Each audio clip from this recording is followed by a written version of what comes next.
So we're up to doing the trans. Now we're going to modify a couple little bits. Probably not so much with this, but when you're putting full exhaust on a car, we're going to cut these wings here off. So we just go straight down the edge here and we'll cut them off. I'll do that in a second. And then what we're doing on the cheap is we fitted some V6 fittings into the box, and we're going to run some V6 lines. So they'll marry up to our V6 radiator and factory cooler, so everything will be virtually free, cheap bits and pieces. So I probably wouldn't do it in a good car, but this is what we're doing with this thing. All right, speed dealer's on, and let's get cutting.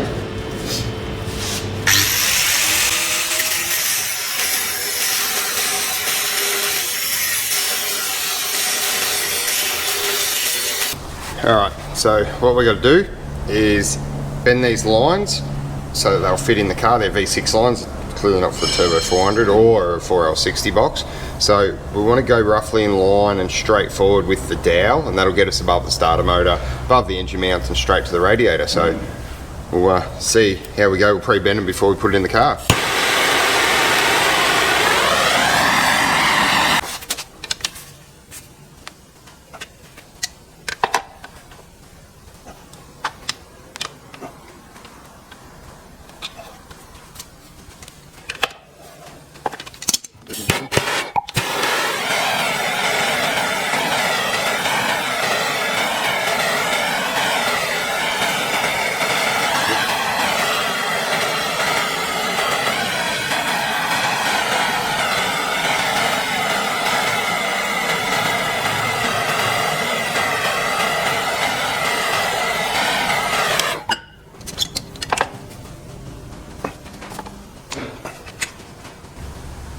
Something like that, hopefully.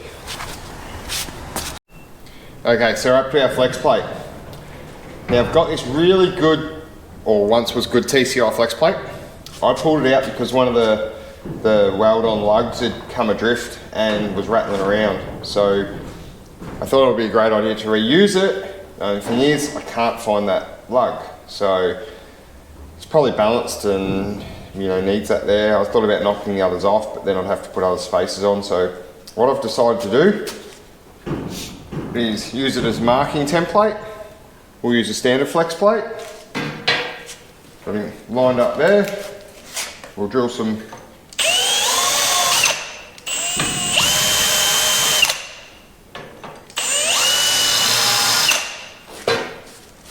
drill that through and send it.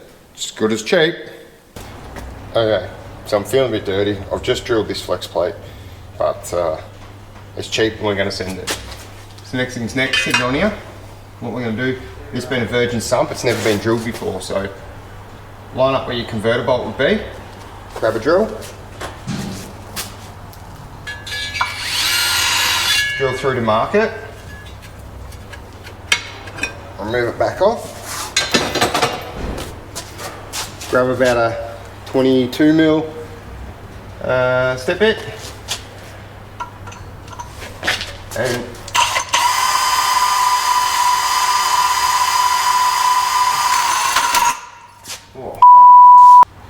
that didn't work. Maybe we'll grab a step bit, not a hole saw, but we'll drill this out, and then that'll allow us to get our converter bolts in and out easy without doing the starter motor. Just a basic helpful hint. Righto, now I've step drill bit that, and it's a lot neater than the broken hole saw. We'll grab our flex plate, and I haven't got a dowel for this. I normally like to put a dowel in there, but it should be right. I really can't bother finding one, so what we'll do, oh, there goes that bolt.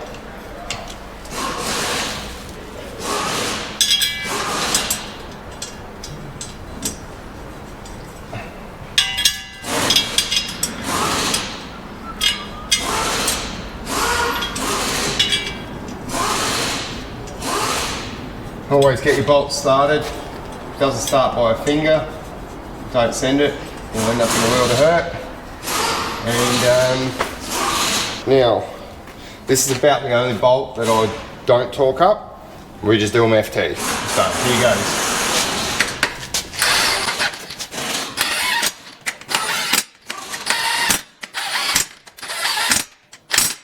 and then in a star pattern, just send them.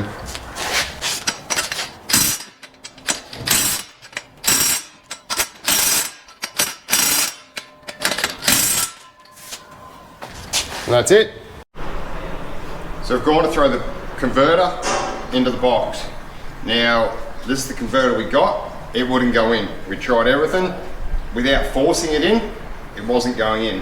So we got a quick measure up, and we're measuring about 5mm difference in the shaft here. Now, I rang the importer and asked him, and he come up with this conclusion that it's a Turbo 200. I've never heard of a Turbo 200. I guess that's like an Aussie Trimatic maybe. I don't know. But anyway, so it's no good. That's the one we wanted to use. It had some nice blocks on here and it would have worked. But anyway, it's not gonna work. So next converter we found is definitely a big block one. The pattern's bigger. It's not gonna work on the flex plate. Like the flex plate's too small. So that one's out. So we found this trusty one here. Now, it's had a weld here on a leg. I'll just get a rag because it is putrid. I've just tried to drain some shit out of it. But yeah, it's pretty sad looking. I guess it'll suit what we're doing. So, well, it's our only option. So we're gonna throw this one in and send it. I might actually clean it off a little bit first, but yeah, the fluid doesn't look that nice. But anyway, we'll see what we can do. Cheers.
Right, so now we're going to get these torque converter bolts in. First things first is you want about a 5mm free play between the converter and the flex plate. You don't want to be pulling it up against it. You want it just nicely to touch against it like so.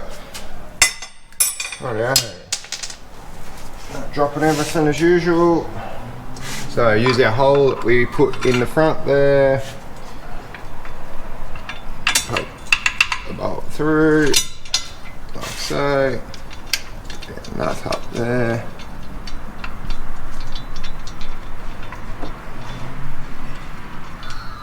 And try and get it started.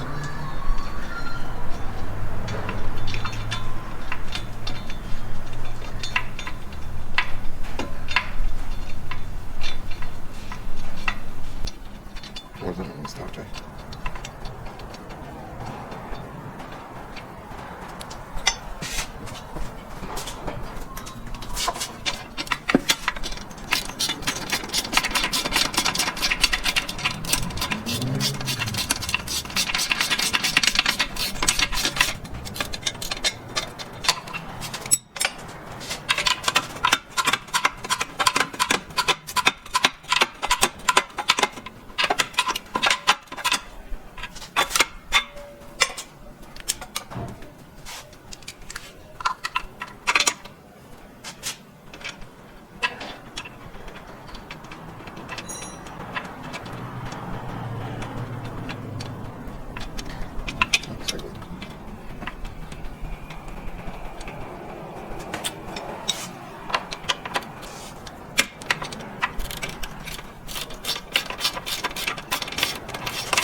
then we'll go swing off them and make sure they're tight. On to the next bit. Extension housing. So this box obviously was a full drive box or had an overdrive on it. Never came with an extension housing, so you can usually pick these up pretty easy. I haven't spotted one locally and we haven't been down the city, so I've pinched one off another one of our boxes till we can find one, and this will get us by. So we'll just slip this on quickly and then get onto the cross member.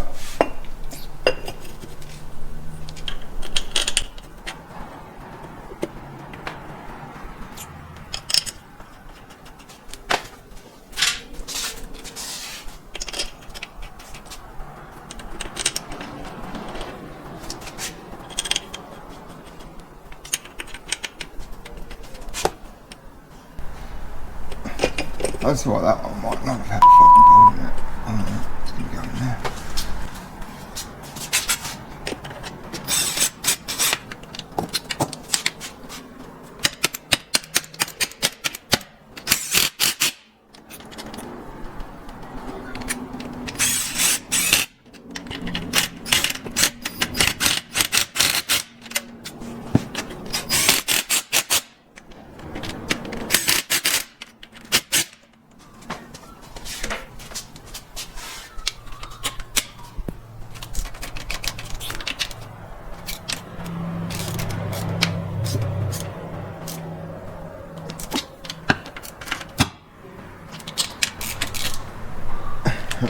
One of those bolts a bit long, so we'll have to pull him out and cut him down.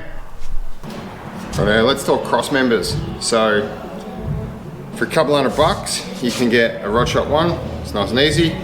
You order it, comes in the post.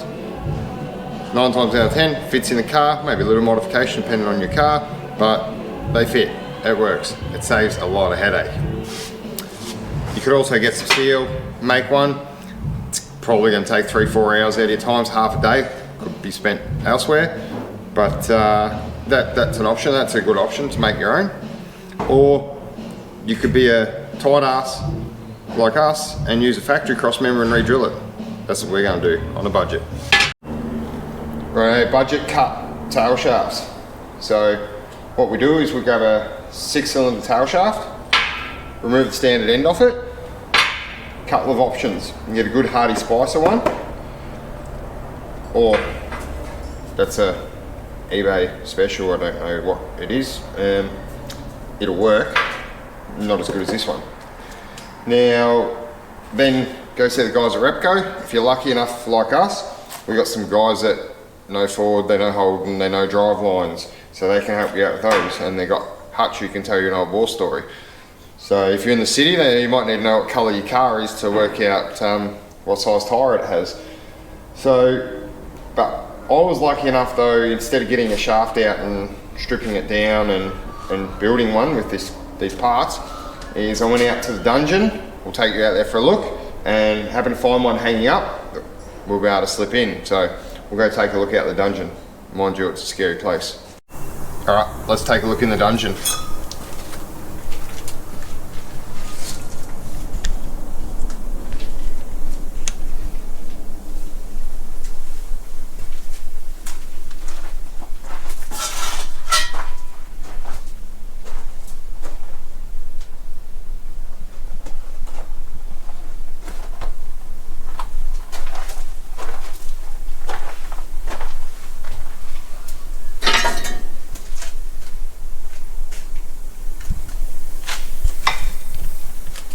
Alright, so that's not so scary, is it? But you can see I've accumulated a lot of junk over the years, but when you're walking around looking at something, you can find it whenever you need it.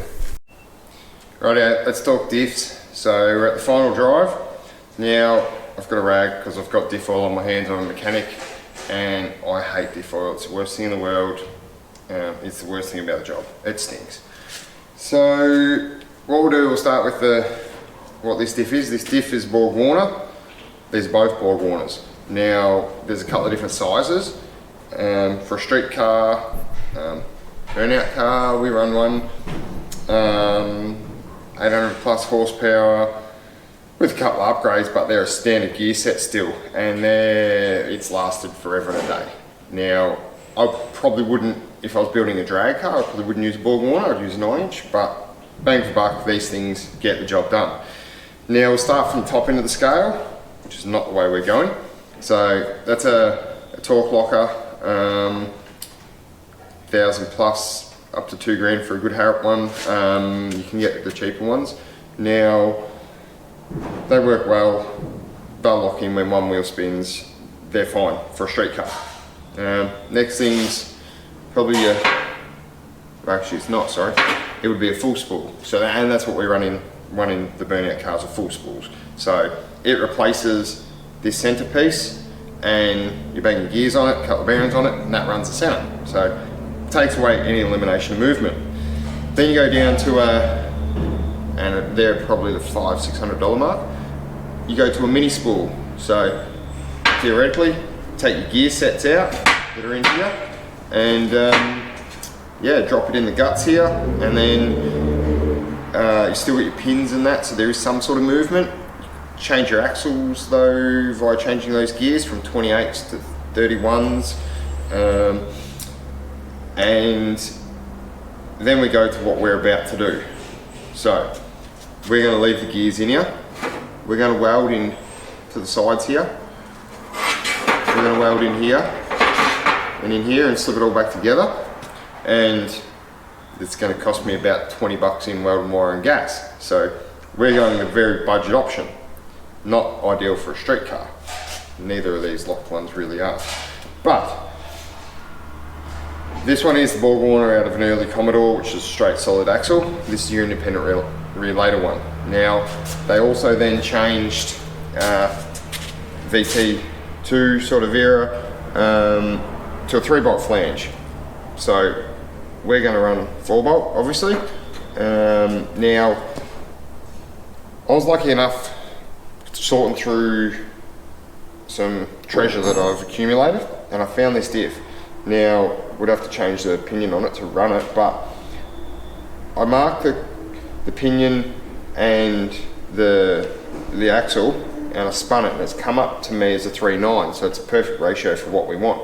So instead of boring you guys with stripping one down and building one, I'll just run through quickly with how to do it or what to do. And yeah, we're just going to use this one, which, like I said, I've got a lot of treasures laying around. I actually don't know where this one come from, to tell you the truth. It's been sitting for a long time. But yeah, it's come out of something I've done. It's been glued up. So I know it's weldy, but that's about all I can tell you. So now, so all you do when working on these ones are easy. Take your backing off. Same with this one here. You just take your backing off to start with to access your gears. Now, these are a bit harder. They got their shims, so you got to spread them. You can get a spreader, or you can press them, or do whatever you need to. They're a bit harder to work with. These ones, quite easy. Knock your axles out, and then once you've knocked your axles out, there's a turn ring here. Mark it so it goes back to the same spot, but that'll adjust your crown wheel to pinion. So screw them back in the turns, and it'll adjust left and right to give you your backlash. So and that one's set up pretty well, that's what I feel. But yeah, that's a basic rundown on Borg Warners. They're a great diff, and for a budget car. So let's get into installing it in the vehicle now. Let's get this diff organised and get it in. So we're going to swap over to a 4-bolt pinion from a 3-bolt pinion. So first things first, we'll just cut the dick off because we don't need that. So dealer's on, and let's get cutting.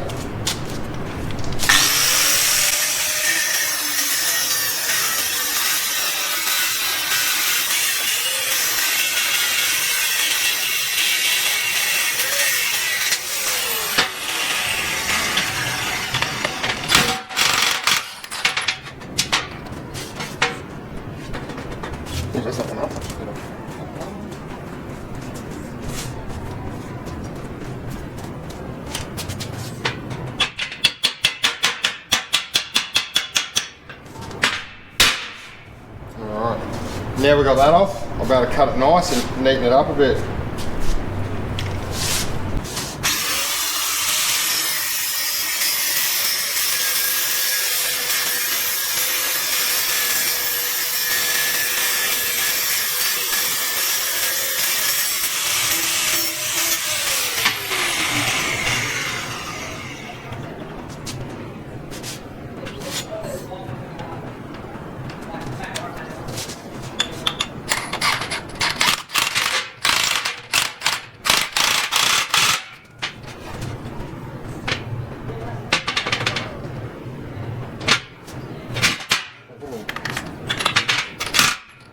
That's all right. We'll bang her in.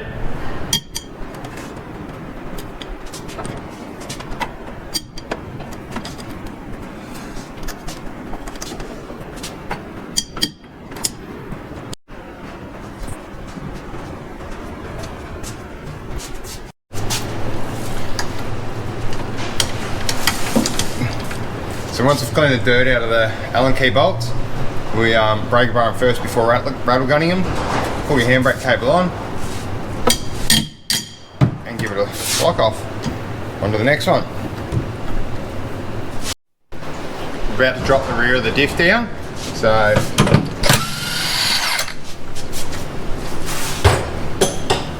last bolt out then.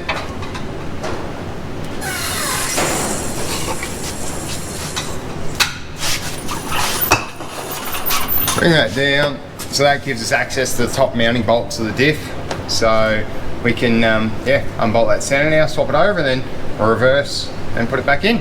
Alright, so to get these front bolts of this diff, we're going to drop the sway bar off to 13 mils, just makes it easier to get a brake bar to brake them, then we'll get a battery ratchet in there, and once we've cracked them and undo it, and then when you put the new one back in, Loctite it, because they do tend to come loose. And that's about it.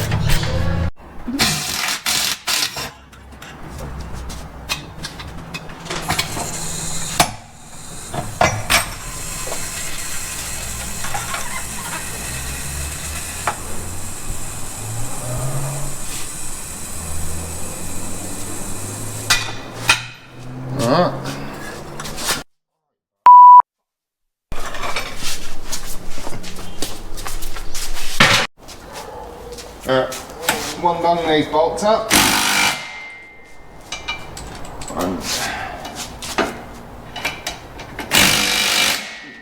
One bung from here, 14 long spanner please, Joe. Yep.